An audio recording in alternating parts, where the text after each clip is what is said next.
In verse 32, when evening came, after the sun had set, they began bringing to him all who were ill and those who were demon-possessed. And the whole city had gathered at the door, and he healed many who were ill with various diseases and cast out many demons.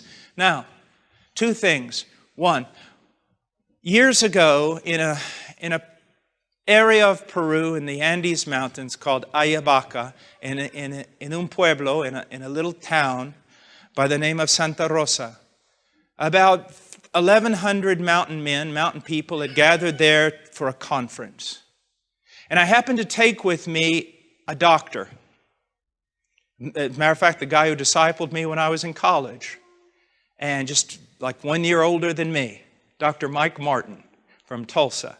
Well, we hike all the way up into this mountain range. I was teaching the first day, and then something terrible happened. Everyone found out he was a doctor. Now, he had almost no medicine, no instruments, didn't matter. For those people, this was the only opportunity most of them would ever have to see a doctor. And those kind and gentle and always courteous mountain people that I had worked with for so many years almost became like a mob. They literally stood in the doorway, a line that would go clear across the encampment.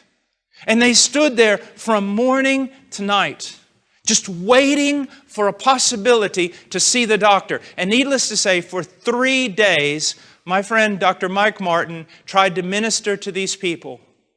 He was utterly exhausted. He had to go out at night. I had to lead him through the camp at night so that he could go to the restroom. Because if anyone saw him outside, immediately a crowd would gather.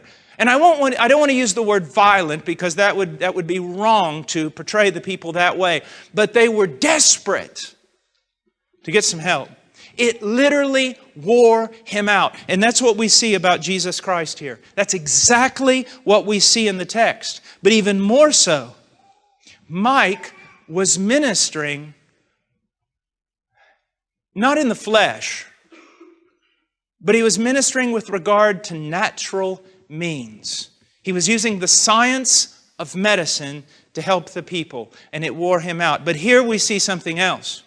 We see spiritual means. Do you remember when someone came up behind Jesus and touched him, and he immediately turned around? Why? Because, as in the King James it says, he immediately noticed that virtue went out from him, that power went out from him. Yes. Now, I don't believe that any of us would put ourselves beside Jesus saying that we spent a day healing people and casting out demons. But I can tell you this. You spend several hours ministering, even counseling, and it will literally wear you out. I've heard that psychologists have said that 1 hour of intense preaching is equivalent to 8 hours of intense mental work. And I believe it.